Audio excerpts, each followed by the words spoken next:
Hello दोस्तों, education mania में आपका स्वागत है। आज हमारी केमिस्ट्री की क्लास नंबर 4 है और आज का क्वेश्चन पहला ये है कि किस स्विस रासायनिज्ञ ने सर्वप्रथम उपसंयोजन यौगिक की संरचना के संबंध में अपने विचारों को एक्सप्लेन किया या प्रतिपादित किया था। यानी कि किसके बारे में बताया था? उपसंयोजन बंध के बारे में। इसके बारे में किसने किसने बताया था? उप सह संयोजन यौगिक यौगिकों की संरचना के बारे में किसने बताया था? तो ये बताया था अल्फ्रेड अल्फ्रेड वर्नर ने बताया था। किसने बताया था? अल्फ्रेड वर्नर ने। ऑप्शन नंबर डी सही हो जाएगा। नेक्स्ट क्वेश्चन देखते हैं कि स्टार्च स्टार्च जो आटे और आलू का एक मुख्य घटक है। किसका घटक है? इसका कंपोनेंट है आटे और आलू का। और ये कैसा है? पॉलीसैकेराइड है। कैसा? ये पॉलीसैकेराइड है। जब स्टार्च को इसको स्टार्च को जल के साथ मिलाकर गर्म किया जाता है तो ये प्रोसेस कौन सी होती है? तो इसको बोलते हैं जिलेटिनीकरण। क्या कौन सी बोलते हैं? जिलेटिनीकरण बोलते हैं। इसमें क्या होता है कि जो स्टार्च होता है वो पानी को सोख लेता है और वो फूल जाते हैं। यानी कि स्टार्च को जल के साथ गर्म करने की प्रोसेस को जिलेटिनीकरण कहते हैं। तो ऑप्शन नंबर बी इसका सही हो जाएगा। ठीक है। अगर देखो, अगर हम किण्वन की बात करें, फर्मेंटेशन की बात करें, किसकी? किण्वन की बात करें। ठीक है। तो किण्वन आसान शब्दों में मैं आपको 3 डेफिनेशन बताऊंगा, बिल्कुल आपको समझ में आएगा। देखो, पहली डेफिनेशन किण्वन की क्या है। किण्वन में क्या होता है कि किण्वन में सूक्ष्म जीव, जो सूक्ष्म जीव होते हैं वो कार्य करते हैं।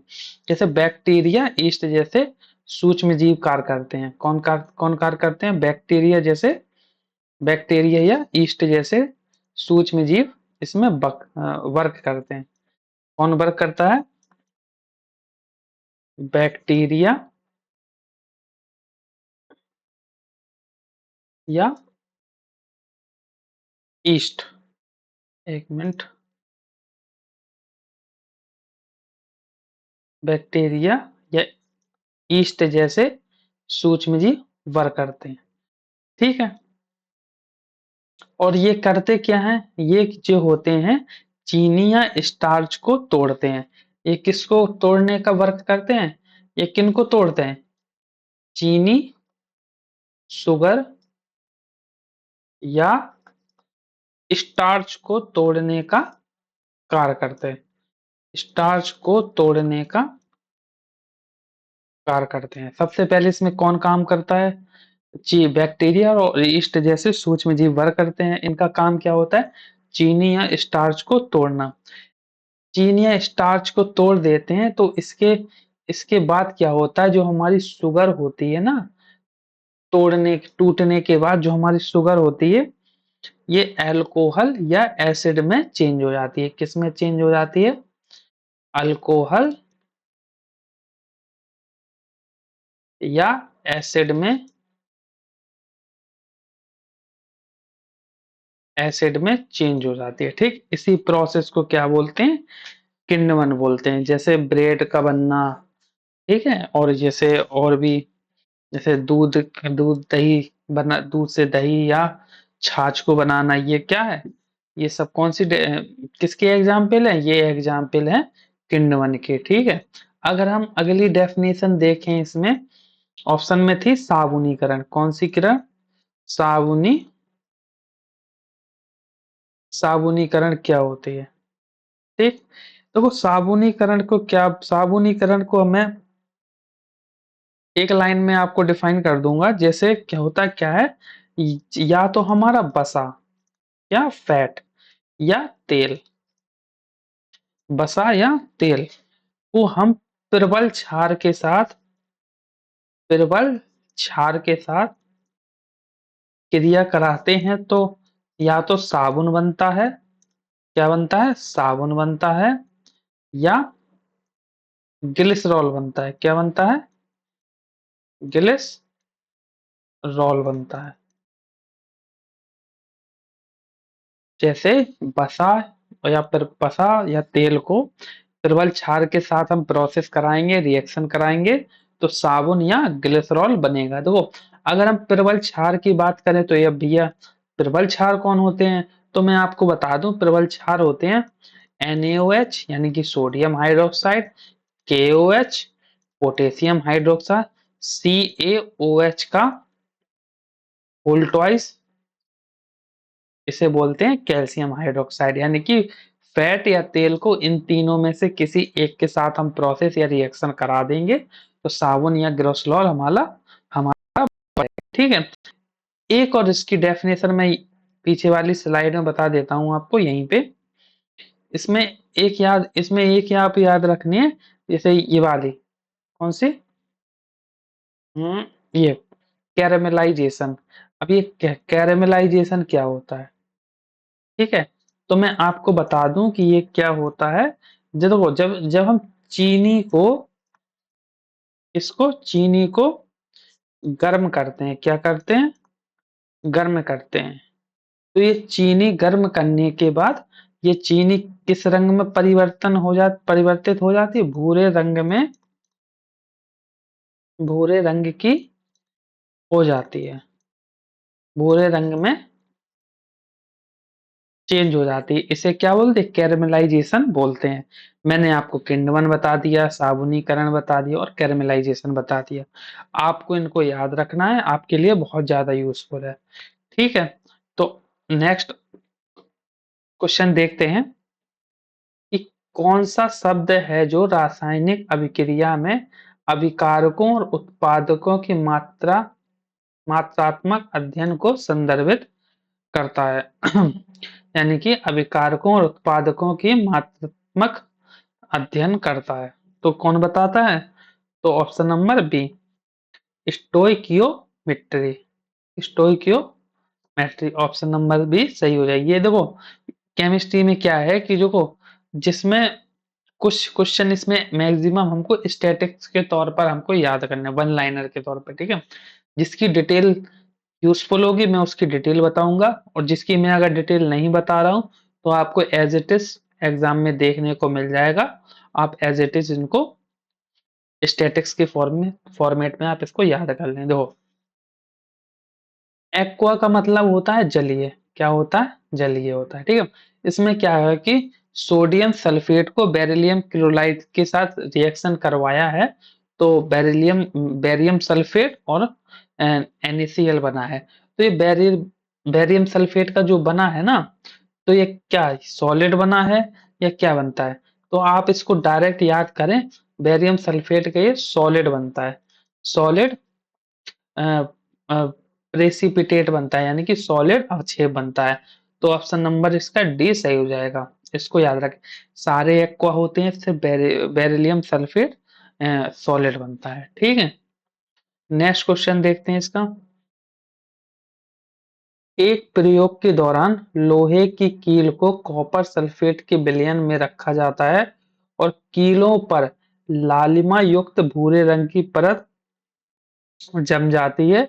यह प्रक्षेपण रासायनिक अभिक्रिया में क्या संदर्भित करती है। उसने बोला है कि जब हम आयरन को कॉपर सल्फेट के साथ क्या बोला है, जब हम आयरन को कॉपर सल्फेट के साथ हम रिएक्शन कराएंगे, कॉपर सल्फेट के साथ रिएक्शन कराएंगे तो क्या बनेगा, बताइए क्या बनेगा। तो इसमें बनेगा सबसे पहले आयरन सल्फेट, यानी कि FeSO4 बनेगा, और ये कॉपर अलग हो जाएगा, ठीक है। देखो, ये प्रक्रिया होती है विस्थापन अभिक्रिया होती है। विस्थापन अभिक्रिया में क्या होता है कि जो रेडियो एक्टिविटी सीरीज होती है उसमें जो सबसे ज्यादा पावरफुल होगा वो अपने नीचे वाले एलिमेंट या तत्व को उसकी जगह रिप्लेस कर देगा, यानी कि वो कमजोर वाले की जगह वो ताकत वाला बंदा आ जाता है। अब जैसे ये होता क्या है कि ये आयरन है तो ये कॉपर से ज्यादा पावरफुल है, तो ये आयरन है कॉपर की जगह आ जाएगा, तो ये क्या बन जाएगा, ये फेरस सल्फेट बन जाएगा। क्या बन जाएगा? फेरस सल्फेट बन जाएगा। और इसकी जगह क्या बन जाएगा? तो कॉपर हमारा अलग हो गया है। देखो, तो इसको क्या बोलते हैं? विस्थापन अभिक्रिया बोलते हैं। ऑप्शन नंबर बी सही हो जाएगा, यानी कि पावरफुल वाला एलिमेंट अपने से कम पावरफुल वाले एलिमेंट को तत्व को अलग कर देता है। इस रिएक्शन को हम क्या बोलते हैं? विस्थापन अभिक्रिया बोलते हैं। तो ऑप्शन नंबर हमारा क्या हो जाएगा? ऑप्शन नंबर बी सही हो जाएगा। ठीक, तो नेक्स्ट क्वेश्चन देखते हैं। अब यहाँ से जितने भी क्वेश्चन है सारे स्टैटिक फॉर्मेट के हैं, आपको एज इट इज डायरेक्ट देखनी है। आप क्लास को 2 बार वॉच कर लीजिए, आपको सारे क्वेश्चन याद हो जाएंगे। किसी वर्ग में नीचे की ओर जाने पर धात्विक लक्षण में वृद्धि के लिए कौन से कारक उत्तरदायी है? यानी कि आवर्त सारणी में हम नीचे की ओर आते हैं, ऊपर से नीचे की ओर जाते हैं, तो धात्विक लक्षण में क्या होती है? धात्विक लक्षण में वृद्धि होती है। ठीक है, इनके क्या होती है? वृद्धि होती है। ठीक है, तो इसके लिए कौन जिम्मेदार होता है? बढ़ती तो है, लेकिन इसके लिए कौन जिम्मेदार होता है? देखो, इसमें क्या होता है? आयनन ऊर्जा का ह्रास होता है, यानी कि डिक्रीजिंग होता है। और जो एटॉमिक साइज होता है, यानी कि परमाणु आकार होता है, वो इनका बढ़ जाता है। यानी कि आयनन ऊर्जा कम हो जाएगी। क्या हो जाएगी यहाँ पे? आयनन ऊर्जा और परमाणु आकार, परमाणु आकार, ये दोनों डिपेंड करते हैं। ठीक है, अगर धात्विक लक्षण की वृद्धि में ये दोनों डिपेंड करते हैं। कैसे करते हैं? आयनन ऊर्जा आपकी आयनन ऊर्जा आपकी कम हो जाएगी और परमाणु आकार आपका बढ़ जाएगा। तो ये हो जाएगा। तो ऑप्शन नंबर क्या है? ऑप्शन नंबर ए सही है। ठीक है, तो नेक्स्ट क्वेश्चन देखते हैं हम। निम्नलिखित में से किसे द्रव्यमान संरक्षण नियम, law of conservation of mass खोज का श्रेय दिया जाता है? ठीक है, क्रेडिट दिया जाता है। तो कौन है? ऑप्शन नंबर ए सही है इसका। कौन है? एंटोनी लाइवो लवाइजियर। एंटोनी लवाइजियर। तो ऑप्शन नंबर क्या हो जाएगा? एक मिनट।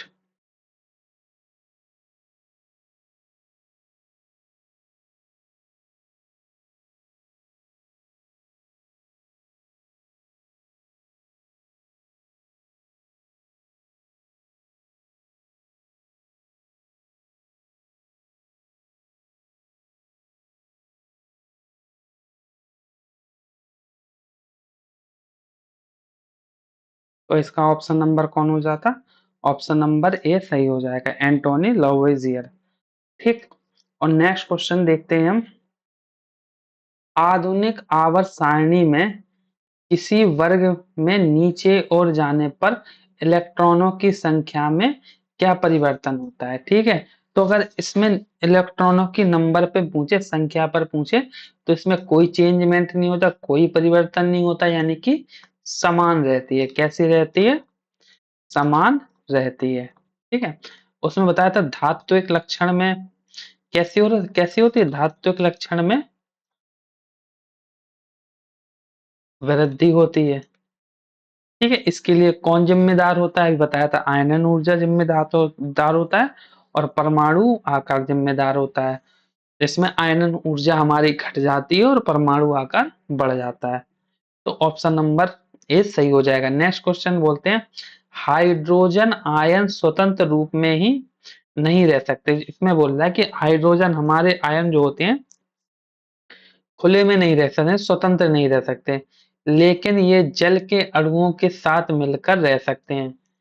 ठीक है, इसलिए इन्हें सदैव दर्शाना चाहिए। किससे दर्शाना चाहिए? जिसे H3O+ के रूप में निरूपित किया जाता है। ठीक, तो ऑप्शन नंबर क्या हो जाएगा इसका, बताइए आप।